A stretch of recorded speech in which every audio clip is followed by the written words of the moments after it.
आपने बनाया WhatsApp group और आपके पास है एप्पल आईफोन।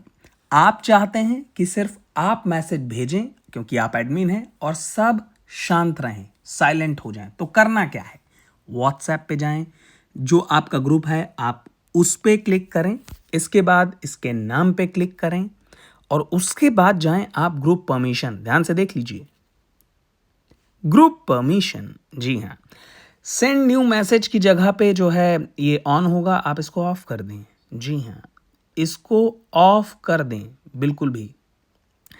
अब इसके बाद सीन क्या होगा कि आप चाहते हैं कि ग्रुप में अगर कोई ज्वाइन करना चाहता है तो सबसे पहले आपको पता चले, आप अप्रूवल दें, अप्रूव न्यू मेंबर्स, इसको भी ऑन कर दें।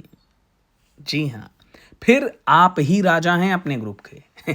अगर आपके पास आईफोन है तो, और एंड्रॉयड के बारे में अगर आप जानना चाहते हैं तो कल बताएंगे। तब तक के लिए शांति, मौज करो।